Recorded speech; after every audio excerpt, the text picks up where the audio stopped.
ಹಸಿರು ಮುಂಜಾನೆ. ರೈತ ಬಾಂಧವರೇ, ನಿಮಗೆ ತಿಳಿದಿರುವ ಹಾಗೆ ರೈತರು ತಮ್ಮ ಬೆಳೆಗಳ ಇಳುವರಿಯನ್ನು ಹೆಚ್ಚಿಸಲು ಅರಿವಿಲ್ಲದೆ ರಾಸಾಯನಿಕ ಗೊಬ್ಬರಗಳನ್ನು ಉಪಯೋಗಿಸುತ್ತಾರೆ. ಇದರ ಪರಿಣಾಮದಿಂದ ಭೂಮಿಯು ಗಟ್ಟಿಯಾಗುತ್ತದೆ ಮತ್ತು ಮಣ್ಣಿನಲ್ಲಿರುವ ಮುಖ್ಯವಿರುವ ಜೀವನ ಸತ್ವಗಳು ಸಸ್ಯಗಳಿಗೆ ಸಿಗದಂತೆ ಆಗುತ್ತದೆ. ಇದರಿಂದ ಸಸ್ಯಗಳ ಬೆಳವಣಿಗೆ ಸರಿಯಾಗಿ ಆಗದೇ ಕಾರಣ ಮರವು ಕಡಿಮೆಯಾಗಿ ಬೆಳೆಯುತ್ತದೆ. ರೈತರು ಬಳಸಿದ ರಾಸಾಯನಿಕ ಗೊಬ್ಬರಗಳಿಂದ ಕೇವಲ 30-40% ಪೋಷಕ ತತ್ವಗಳು ಸಿಗುತ್ತವೆ. ಅಂದರೆ ಪೋಷಕ ತತ್ವಗಳು ನೀರಿನೊಂದಿಗೆ ಹರಿದು ಹೋಗುವವು ಅಥವಾ ಮಣ್ಣಿನಲ್ಲೇ ಬದ್ಧಗೊಳಿಸಿಕೊಳ್ಳುವವು. ಇದರಿಂದ ರೈತರಿಗೆ ಹೆಚ್ಚಿನ ರಸಗೊಬ್ಬರಗಳನ್ನು ಬಳಸಬೇಕಾಗುತ್ತದೆ. ಆದ ಕಾರಣ ಬೆಳೆಗಳ ಮೇಲಿನ ವೆಚ್ಚದಲ್ಲಿ ಹೆಚ್ಚಿಗೆಯಾಗುವುದಲ್ಲದೆ ಆದಾಯವೂ ಕಡಿಮೆಯಾಗಿ ಫಲಿಸುತ್ತದೆ. ಈ ಸಮಸ್ಯೆಗೆ ಪರಿಹಾರ ಎಂದು ಗ್ರೀನ್ ಪ್ಲಾನೆಟ್ ಅವರು ಜಿಪಿ ಪ್ರಾಮ್ ಅನ್ನು ನಿರ್ಮಿಸಿದ್ದಾರೆ. ಪ್ರಾಮ್ ಫಾಸ್ಫೇಟ್ ರಿಚ್ ಆರ್ಗ್ಯಾನಿಕ್ ಗೊಬ್ಬರ ಸಸ್ಯಗಳ ಪೋಷಕ ತತ್ವದಲ್ಲಿ ಒಂದು ಮುಖ್ಯವಾದ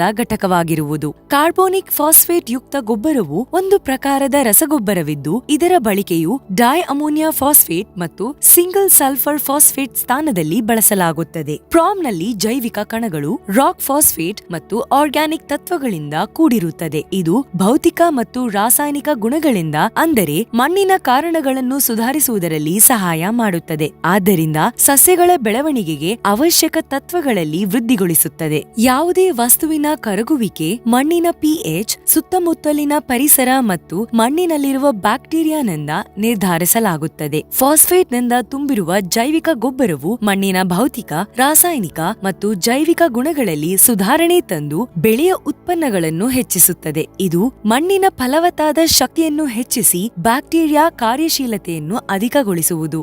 ಲಾಭಗಳು: 1. ಇದು ಮಣ್ಣಿನ ಪಿಎಚ್ ಅನ್ನು ನಿಯಂತ್ರಿಸಲು ಸಹಾಯ ಮಾಡುತ್ತದೆ. 2. ಇದು ಜೈವಿಕ ಪದಾರ್ಥಗಳ ಬೆಳವಣಿಗೆಗೆ ಸಹಾಯ ಮಾಡುತ್ತದೆ. 3.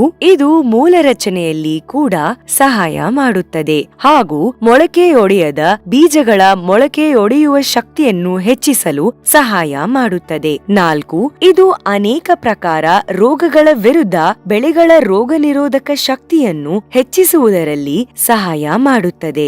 5. ಬೆಳೆಗಳಲ್ಲಿ ಉತ್ತಮ ಗುಣಮಟ್ಟ ಮತ್ತು ಇಳುವರಿಯಲ್ಲಿ ಸಹಾಯ ಮಾಡುತ್ತದೆ. 6. ಮಣ್ಣಿನ ಭೌತಿಕ ಗುಣಗಳಲ್ಲಿ ಅಂದರೆ ರಚನೆಯಲ್ಲಿ ಸುಧಾರಣೆ ಮಾಡುತ್ತದೆ. 7. ಮಣ್ಣು ಮತ್ತು ಸಸ್ಯಗಳಲ್ಲಿರುವ ಪೋಷಕ ತತ್ವಗಳ ಲಭ್ಯತೆಯನ್ನು ಹೆಚ್ಚಿಸಲು ಸಹಾಯ ಮಾಡುತ್ತದೆ. 8. ಮಣ್ಣಿನ ಉತ್ತಮ ರಚನೆಯಿಂದ ಮಣ್ಣನ್ನು ಮೃದುವಾಗಿರಲು ಸಹಾಯ ಮಾಡುತ್ತದೆ. 9. ಮಣ್ಣಿನಲ್ಲಿ ಉಚ್ಚವಾದ ಆಮ್ಲೀಯತೆ ಮತ್ತು ಕ್ಷಾರೀಯತೆಯಿಂದ ಆಗುವ ನಷ್ಟವನ್ನು ಕಡಿಮೆ ಮಾಡುತ್ತಾ ಬಫರಿಂಗ್ ಏಜೆಂಟ್ ರೂಪದಲ್ಲಿ ಕಾರ್ಯ ಮಾಡುತ್ತದೆ. ಇದರಲ್ಲಿ ಫಾಸ್ಫರಸ್ ಜೊತೆಗೆ ಬಹಳಷ್ಟು ಸೂಕ್ಷ್ಮ ಪೋಷಕ ತತ್ವಗಳಾದ cadmium, arsenic, copper, chromium, carbon, nickel, lead, ಜಿಂಕ್ಗಳಿಂದ ತುಂಬಿಕೊಂಡಿವೆ. ಇದು ಮಣ್ಣಿನಲ್ಲಿರುವ ಕಾರ್ಬನ್ ಮತ್ತು ನೈಟ್ರೋಜನ್ ಸರಿಯಾದ ಪ್ರಮಾಣದಲ್ಲಿ ಕಾಪಾಡಿಕೊಳ್ಳಲು ಸಹಾಯ ಮಾಡುತ್ತದೆ. ಜಿಪಿ ಪ್ರಾಮ್ ಮೃತ ಬ್ಯಾಕ್ಟೀರಿಯಾಗಳಿರುವುದರಿಂದ ಬೆಳೆಗಳಿಗೆ ಮತ್ತಷ್ಟು ಲಾಭಕಾರಿಯನ್ನಾಗಿ ಮಾಡುತ್ತದೆ. ಪರಿಸರದ ಹೊಂದಾಣಿಕೆಯಿಂದಾಗಿ ಇದು ನಮ್ಮ ಪರಿಸರಕ್ಕೂ ನಷ್ಟಗೊಳಿಸುವುದಿಲ್ಲ. ಇದರ ಬಳಕೆಯು ಸುಲಭವಾಗಿದೆ. ಇದನ್ನು ಪ್ರತಿ ಎಕರೆಗೆ 50 kg ಪ್ರಕಾರವಾಗಿ ಉಪಯೋಗಿಸಿ. ಹಸಿರು ಮುಂಜಾನೆ.